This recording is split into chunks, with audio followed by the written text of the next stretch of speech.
تعنا باللي كم يتصنحوا كبرات يتملكتنا كاب الدي دبليو انترناشنال نزعلت زبلنا يم زيناتات حزنا لكم قريبنا لنا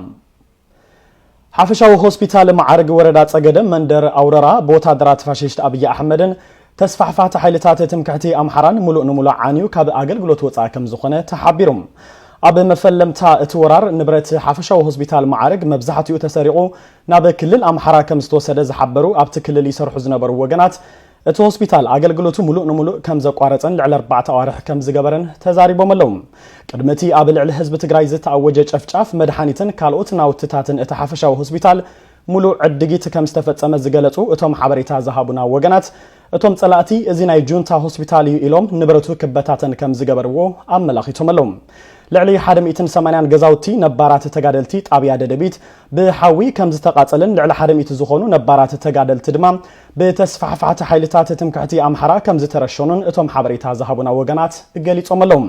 ሓይልታት ትምክሕቲ ኣምሓራ ኣብቲ ከባቢ ዝነበራ ኣብያተ ትምህርቲ ስራሕቲ ማሕበራትን መድህፅ ጡጥን ካልኦት ዓበይቲ ትካላትን ሙሉእ ንሙሉእ ከም ዘዕነውንን ሕዝውን ኣብ ልዕሊ ህዝቢ ዞባ ምዕራብ ትግራይ ግፍዓዊ በደላት ኣጠናኺሮም እናቐጸሉ ከም ዘለውን ካብ ሓራ መሬት ትግራይ ዝረኸብናዮ ሓበሬታ ኣመላኺቱሎም መንደር አውሮራ ሰለስተ ጣብያታት ዝሓቆፈ ኮይኑ ኣብዚ ሕዚ እዋን ዝስተማይ ሓዊሱ መሰረተ ልምዓት እቲ ከባቢ ከም ዝዓነወን እቲ ከባቢ መንበሪ ነባራት ተጋደልቲ ብምዃኑ ድማ ኣብ ልዕሊ ነባራት ተጋደልቲ ሰፊሕ ዝኾነ ግፍዕታት እናበጽሐ ከም ዝርከብን ተፈሊጥሎም ተስፋሕፋት ሓይልታት ትምክሕቲ ኣምሓራ በብዙሕ ኣማይት ኣሽሓት ዝቁጸር ህዝቢ ምዕራብ ትግራይ ካብ መረበቱ ከም ዘፈናቀልዎን ከም ዝቀተልዎን ንብረቱን ጥሪቱን ከም ዝወሰድዎን ይፍለጥ እዩ በሰንኪ ሓይልታት ትምክሕቲ ኣምሓራ ሕዝውን እቲ ምፍንቃል ከም ዝቀጸለን ኣብተን ዝሓለፉ ክልተ ሰሙናት ጥራሕ ክሳብ 185,000 ዝኸውን ህዝቢ ምዕራብ ትግራይ ካብ መረበቱ በኣስገዳድ ከም ዝተነቀለን እናተገለጸ እዩ ኣብዚ ጉዳይ ዘድህበ ጸብጻብ ስዒቡ ቀርብ እዩ حيلتات تمكحتي أمحرا نهزبي معراب تግራይ ውጹ እንተ ዘይለግና ክንቀትለኩም ኢና ኢሎም በመፍረራሕ ካብ መረበቶም ይነቅልዎም ከም ዘለው ተሓቢሩ ፋሽስቲ አቢ አሕመድ ምስተስፋሕፋሕቲ ሓይልታት ትምክሕቲ ኣምሓራን ባዕዳዊ ሰራዊት ውልቀ መላኺ ኢሳያስ ኣፈወርቅን በመውዳድ ቅሉዕ ወራር ምስ ኣወጀም ኣብ ምዕራብ ትግራይ ዝነብር ህዝብና ኣደዳ ጨፍጫፍ ስደትን ንብረቱ ድማ ከም ዝተዘመተን ከም ዝዓነወን ይፍለጥ በዚ ተራእዩ ዘይፍለጥ ግፍዕታት በኣሽሓት ዝቁጸሩ ሰላማውያን ተጋሩ ከም ዝተቀተሉ ልዕሊ ፍርቂ ሚልዮን ዝኾኑ ድማ ከም ዝተመዛበሉን ክሳብ 70,000 ዝኾኑ ድማ ናብ ሱዳን ከም ዝተሰደዱን ንምፍላጥ ተኻኢሉሎም መንግስቲ ኣሜሪካ ኣብ ምዕራብ ትግራይ በሓይልታት ትምክሕቲ ኣምሓራ ምብራስ ዓሌት ከም ዝተፈጸመ ብምሕባር ዕጡቃት ሓይልታት ትምክሕቲ ኣምሓራም ካብ ትግራይ ንኽወጹ ከም ዝተሓሳሰበ ዝዝከር እዩ እቲ ክካየድ ዝጸንሐ ግፍዕታት ሕዝውን ብዝኸፍአ መንገዲ ከም ዝቐጸለ ሮይተርስ ሓቢሩሎም ኣብ ዝሓለፉ ክልተ ሰሙናት ጥራሕ ክሳብ 185,000 ህዝቢ ምዕራብ ትግራይ በኣስገዳድ ካብ መረበቱ ብሓይልታት ኣምሓራ ከም ዝተነቀለን በብመዓልቱ ናብ ከተማ ሽረንዳ ስላሰ ልዕሊ 1,000 ህዝቢ ከም ዝኣቱን ሮይተርስ ኣመልኪቱሎም ሮይተርስ ዘዘራረቦም 42 ተጋሩ ከም ዝበልዎም ሓይልታት ኣምሓራ ንተጋሩ በኣስገዳድ ካብ ዓዶም እናሰገግዎም እዮም እቶም ኣምሓራ ገዛ እናዞሩ ኣብ ውሽጢ ክልተ መዓልቲ እንተዘይወፂኹም ክንቀትለኩም ኢና ይብሉና ካብኡ ኩሉ ጥሪትናን ከፍትናን ወሲዶመን ብምባል ቀሺ ብርሃነ ታደለ ተዛሪቦም ጓል 70 ዓመት ዝኾና ኣዴ ኣባቡ ነጋሽ ካብ ከተማ ኣደባይ ሃዲመን ናብ ሽረ ከም ዝመጻ ድሕሪ ምሕባር እቶም ኣምሓራ እዚ እኮ ዓድኹም ኣይኮነን ኣብዚ እንተጸኒሕኹም ክንቀትለኩም ኢና ከም ዝበልወን ገሊጸን ኣዴ ኣባቡ ዕጡቃት ኣምሓራ ንሰላማውያን ተጋሩም ኣብ ማይ ካድራ ከም ዝጨፍጨፉን ንሰን ድማ ኣብቲ ከባቢ ዝነበረ ሕርሻ ነገዲፈን ናብ ከተማ ኣደባይ ከም ዝሃደማን ኣብኡ 3 ኣዋርሕ ድሕሪ ምጽናሕ ዳግም በቶም ዕጡቃት ተገዲደን ናብ ሽረ ከም ዝተመዛበላን ሓቢረን ዶብ ኣልቦ ሓካይም ኣብ ዘዋደዶ ጸብጻብ ከተማታት ትግራይ ብተመዛበልቲ ወገናት ከም ዝዕለቕልቃን ነቶም ተመዛበልቲ ድማ ሰብኣዊ ሓገዝ እናቐረበ ከም ዝኾነን ንምፍላጥ ተኻኢሉሎ መንግስቲ አሜሪካን ውድብ ሕብራት መንግስታትን ቁልውላብ ትግራይ ኣብ ዝፍትሐሉ ኣገባብ ሓቢሮም ንምስራሕ ተስማዕሚዖም ኣለዉ ዋና ጸሓፊ ውድብ ሕብራት ሃገራት አንቶኒዮ ጉተሬዝን ሚኒስትር ጉዳያት ወጻኢ አሜሪካ አንቶኒዮ ብሊንከንን ባዕዳዊ ሰራዊት ውልቀ መላኺ ኢሳያስ አፈወርቂ ካብ ትግራይ ብቁልጡፍ ብዛዕባ ዝወጸሉ ኣገባብ ከም ዝዘተዩ ተፈሊጡሎም كمون أب تجري استفدتم جفعتاتن تحسد سبعة مسلاتن بزي شراون علم لخاون أكل نختصاره سبعة حاجز دمام بزي جدب ناب كل نكبات حكم زتردادو منستر قدرات وصاي أمريكا زوجو مجلسي أم ملاخيتلهم بخال زينام أستراليا أب تجري يفتسم زلو تحسد سبعة مسلاتن صوتهم متقعتتاتن كم زت حساسبة منستر قدرات وصاي اتهاجر جليتلهم من قصتي تيبيا نظم جبنات زفتسم أكلات ناب حق نخرب دما منستر قدرات وصاي أستراليا تصاوعي تقريب لهم ولك ملختي إساس أفوركن أبي أحمدن أبل على تجارين تجارون يسوق بزلو زر إناي مصنات تكور تجبرات بزحات تجارون هتاناتن بزيت أوارنا ترفون قدرات أكلنا خونن كم زركبو تحبير لهم إذا مرر تحيلتات أبل على هتانات تجارو زبصح وزلو ما عليا زي بقول جفعتات صعبينو كابولد ولد وز السجاجرن أبي متصاي هيوتهم إذا عشلات كبير بس لا زجدفن كم زخنون تحبير لهم نزز عبا أملكيتو زي السنة أنا يوتسب صعب ما كم زي الصعب قرب لكم يوم حزق العادي أنت قنيا هذي كونس ده حرك هذا نقفيتنا كونس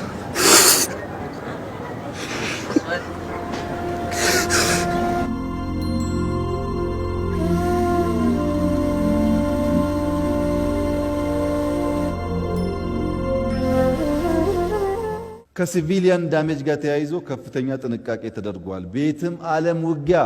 بسوس سامن توست همرا لاي أديكوشو لاي دانشا لاي شرارو لاي الدهجراي لاي الدوالا لاي الدنبريد الدارو شري سلكلكا أكسوم أدوا الدقرات داغامو زلامبسا مكالي عنديت كتما عند سوال قد لما كلاكيا يمانم هاجر وتادر بيون كزي بالطبقات ما سايت አይችልም ولك ملاخي أبي أحمد هاجرن ممراح حصوت كم قند بوليسن استراتيجين زختل بعصرتات أشحاث زغتصرو سلماويان زيغاتات أب مربتهم أب جزاء بيتهم نسون مشارختو لك أملاخي إساياس أفورك أنزل أخوهم والتهدرات انتقنصلوهم ولا حدا سب كي قتلكو مقلقاتهم إلو بحاستو نعلم زدم ممايوم أبوه هتسانات والد كوينو جندمام أبلعلتهم منم زي فلتو هتسانات إلوون أبلعلي دك أنستيو تقراي زبصحو زلهم بسالقون زنت عالم زي هسس سف زي بالقف عن مكران انت ترقيم نهوت دك سبات كنت أبره الرها زي بلوم نايزلنا يو زبن قصر حدا چكان ولك أملاخين مخانم نقاريد ليون قوال شدوش تعمت بيت تسفاين سدران أبتاولك أملاخ أبي أحمدن سدرون تغميتنا اللائنا زبلوام أب كتماش رنداس اللاسم كم سبم حقوس نابراز نبروم أب ماموق بيتهم ينبروز نبرو تغارو سدرايوم بفلاي بيتيم نزعلم بزيكاس حقان صوتان نتخالص عرن قلتعتعن زتملقو قصام قنافت إما زي تلاليتام مسمسة تقات تقويلون تتصاوتلون ملوء محاور زنبرام عشاليام قندما نتي كابفت أرزتو هابا سرع محاور قنادل ديلاكوا كيرقص أتلوم بسنكي والك أملاخي أبي أحمد لعلي سلست عامت كتتكملو أي تفقدلان حزي قدت أكال غيروالهم بيتيم والك أملاخي أبي أحمد أبلعلي تقراي بسنك زوال العقينات كلتيو أغاراس إنام قدت أكال تراي كونتن كوينا زلام أديام حوام إن حقواس إنام بحزن معنتو حنزف زبالة أبو تراي حزام زترفت زختام يا كوينا زلام أبزح زوان أجابيتيم أبو زحات سدرا تغارو أقات إمولهم حزي بيت زلت اللخونتات انتا ايز مسل كميز خونتات اقات إمو زبل بي بي سي نأبو بيتي الزراري بوالهم نحنا دما ناباخوم كمزك نغربوينا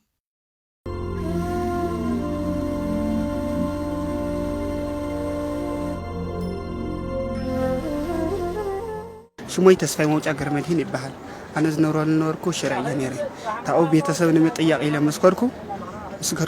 نخصم مهبرة ديقوي حلتا وردا مهبرة ديقوي مالتي تاو مسكركو وقع مسمسة زياتن أو قزعتا نيرا بس ندا بحقوا نيرا بس الدقاء مسحوا مالتي تاو وقع مستفاد سامي كبيد دوري لنا نفت جزا كبيد مستدوري لنا تاو انتياتن نعا حوا نحقوا تقديان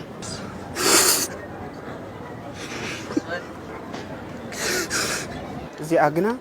حواتا أكوتاتا نزيا نحكمنا نقدس ماريا مخصوم نحكمنا وسمة حكمنا كلته ورحة حكيمة وقدست ماريا مخصوم علتي تحكيمة أوبريشن تشقيقات رئوا لهم تاؤم مستحكمات ناوز مسألة مسايين ورا لهم علتي زي أوينا قال قرياتي إننا مسايب تعمل تسقي منه حيث كلها يقول عزيا تراي زي يكون بسقمة ندحراي عددا شكر دم قفئيت كم تسعين كقطع يا خلي تزي تنقصعيسا مالتي حزي زيا أرتش إجري تتحجز تتحاورني تشكركاري ناي إجري كلها تتوبة من حزي خفي لا يعني نقول تبلع من ما يتقاس لا إلا تاو مشيت تتبلع أنا كلها أبى أجي مساعد زلك من مزبل اللي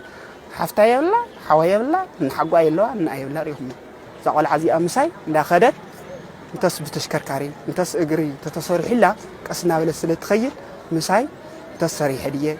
انتس هيلادية مساي لا خدت انت تسعوت لا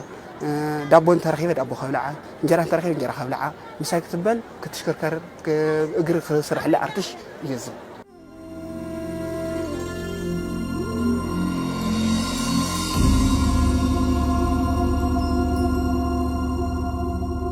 ውልቀ መላኺ አብይ አሕመድ ኣብ ልዕሊ ህፃናት ትግራይ ፍጽሞ ዘሎ መስካሕካ ይግፍዒም ብዓይኒ ዓለም ለኸ ሕጊ ከመ እዩ ዝረአ ክንብል ኣብ ማሕበረሰብ ምሁራት ተጋሩም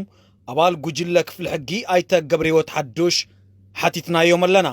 ዝስዕብ ምላሽ ድማ ሂቦምና ኣለዉ ኣብ ዝኾነ ይኹን ልካየድ ውግእ ዓለም ለኸ ክኾን ክእል እዩ ኢንተርናሽናል ኣርምድ ኮንፍሊክት ዝበሃል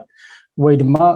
ናይ ዓዲ ውሽጢ ነን ኢንተርናሽናል ኣርምድ ኮንፍሊክት ኣብ ዘጋጥመሉ ኩነታት ህፃናት ወይ ብሓፈሻ ትሕቲ ዕድመ ዝኾኑ ኣካል ማሕበረሰብ ማለት እዩ ብፍሉይ ደረጃ ሓለዋ ክግበረሎም ከም ዝግባእ ናይ ጀኔቫ ኮንቬንሽን ተባሂሉ ዝፅዋዕ ወይ ድማ ቃል ኪዳን ኮንቬንሽን 1949 ብዝርዝር የቕምጦ እዩ ካብቶም ሓለዋታት ሓደ ህፃውንቲ ብባህሪኦም ውግእ ወይ ነታውጊ ናብ ዝኾነሉ ኩነታት ምስቲ ዕድመኦም ዝተሓዘ ምክንያት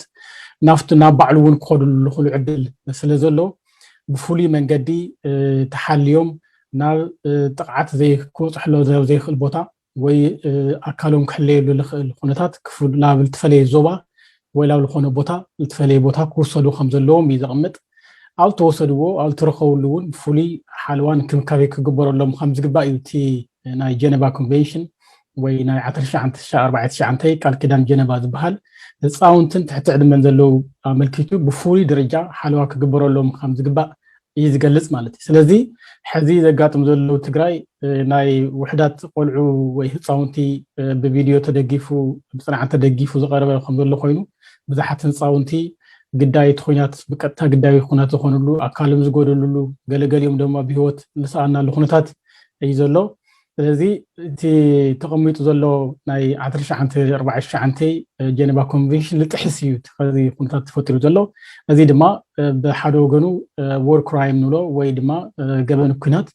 ከምኡ እውን ኩነታት እዚ ብተደጋጋሚ ኣብ ዝተፈላለየ ስለዝኾነ ሲስተማቲክ እውን ስለዝመስል ባህሪኡ እውን ክራይም ኣገንስት ሂውማኒቲ ወይ ድማ ኣብ ልዕሊ ሰብኣውነት ዝፍፀም ገበን እዩ ኢልካ ምውሳድ ይከኣል ማለት እዩ ኣብ መወዳእታ ዓለም ለኸ ማሕበረሰብ ምሁራት ተጋሩ ኣብዚ ጉዳይ ዝሰርሖ ዘሎ ስራሕቲ ተመልኪቶም ድማ ኣይተ ገብረ ሕይወት ዝስዕብ ኢሎም እዮም እቲ ሓደ ስራሕ ብቀጥታ እቶም ኣካላት ዝመፅእ መርትዖታት ኣኪብካ ወዲብካ ተንቲንካ ናብ ዝምልከቶም ኣካላት ብፍላይ ናብ ውድብ ሕብራት መንግስትን ናብ ሕብረት ኣውሮፓን ብቀጥታ ኣቤቱታ ዝቐርበሉ ወይ ጥርዓን ነቕርበሉ ኩነታት እዩ ዘሎ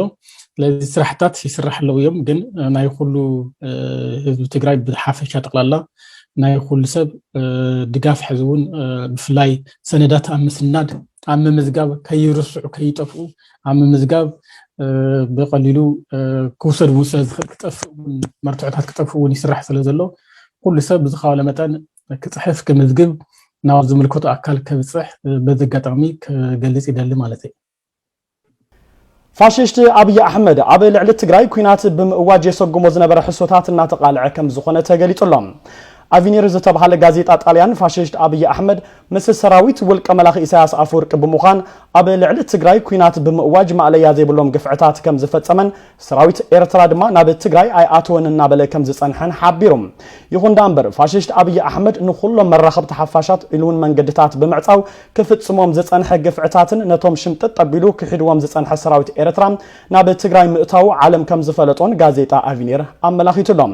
ሳላ ኣብ ሓቂ ዝተደረኸን ስሙር ጻዕርን ተጋሩን ኤርትራውያን ዲያስፖራ ሕሶታት ፋሽስት አብይ አሕመድ ተቃልዑ ኣሎ ይብሎ እቲ ጋዜጣ